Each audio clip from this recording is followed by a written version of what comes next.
What's so funny is that my passport is so ugly, but then when she took my TSA pre-check picture, I was like, it looked just like this. And I was just like, this is your face. Like,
today is probably the first day that I feel just a little bit good. And so I was like, why not just go ahead and restart the vlog again. I've been in Savannah, Georgia since August, and it's now November. Today is, I think, the 9th of November.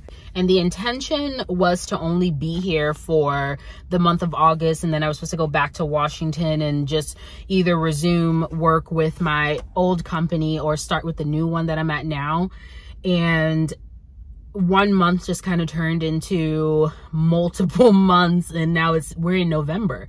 And I just kind of got like caught up in the flow of just going to work, so working in the middle of the night, you know, when the sun comes up, my shift is over, I go to bed, wake up again in the middle of the night, work, go, like it just turned into a nonstop cycle of just me working and sleeping. And like the most exciting thing that I do is go and get something to eat, basically. So like I really don't have much of a life going on. I haven't really seen any family since I've been here. I haven't like really wanted to go see anybody. I just like kind of just feel like really, I've just been feeling like really depressed, and like I just really didn't really want to see anyone and talk to anyone because I didn't want anybody asking me any questions like, how long you plan to be here?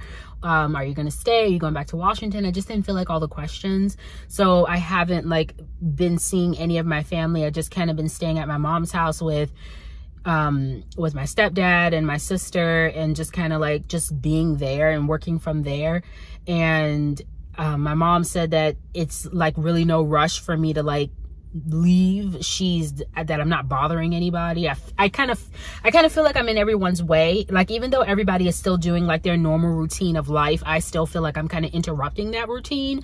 Last night I made the comment, like when I figure out what I want to do with the rest of my life, you know, I kind of made that statement, and my mom was like, you haven't figured out what you want to do with the rest of your life? And it was just like, do you want me out? Like, I don't even know what's going on anymore. And so like,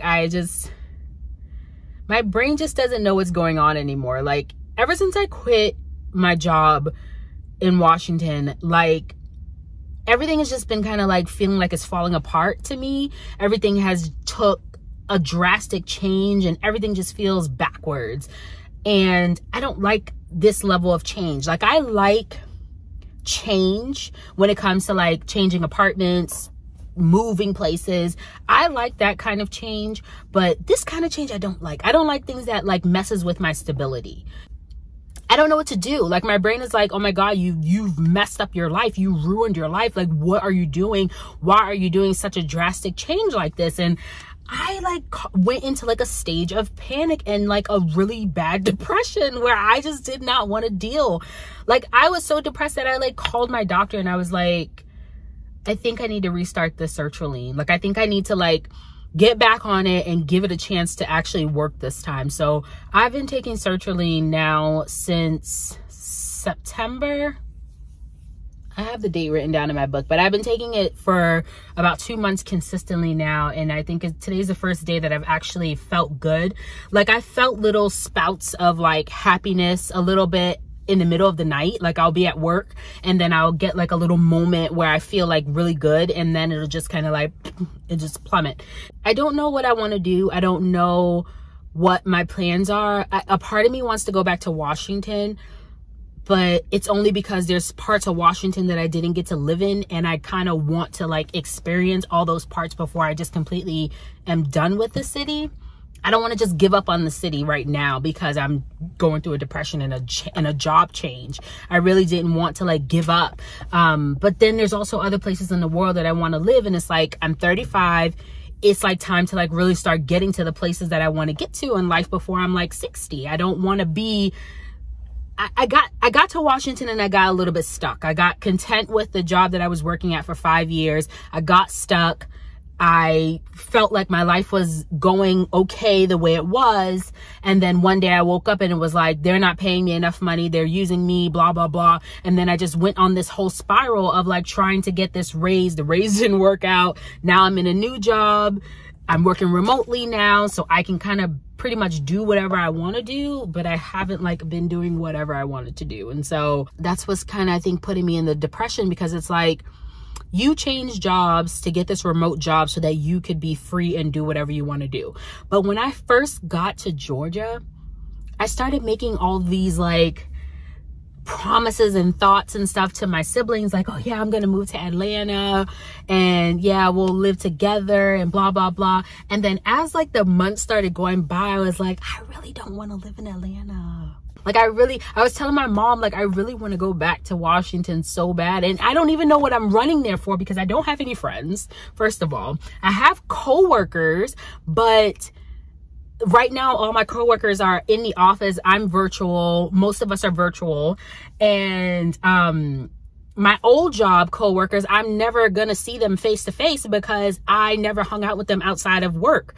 And because I don't work that old job anymore, I only get to see them virtually whenever I'm like patched into the ER doing an assessment. I don't get to see any of these people anymore. And like, I mean, I could definitely make new friends, but I don't really want to. A part of me just kind of misses parts of Washington that I did. Like, I didn't get to live in Bellevue. Like, I wanted to be fucking bougie in Bellevue. Like, I wanted to say that I live in Bellevue, and I just wanted to talk like that, like in fucking Bellevue. Like, I wanted to live in the rich parts of Bellevue, and I wanted to be a fucking snob for like whatever. And I wanted to live like in Tacoma. I wanted to fucking be around some black people in Washington for a change. I wanted to live in Federal Way. Like, I wanted to see Eastern Washington. There's so many parts of Washington that I did not get to see and did not get to live in because of work. Because of work, I didn't get to live in Tacoma. I didn't get to live in Federal Way because it was too far away from my job. And I couldn't live down there. But I feel like there's a whole world going on down there that I didn't even get to see. And so I kind of want to experience all that before I just like give up completely on Washington. I just came out of I just did TSA pre-check. Well, I signed up for it and brought like my passport in and my driver's license and stuff that I needed to bring in. What's so funny is that my passport is so ugly, but then when she took my TSA pre-check picture, I was like, it looked just like this. And I was just like, this is your face. Like, this is your face. What can you do? What can you do about it? This is your freaking face, man. So yeah, but that's my day. Yeah, to be continued.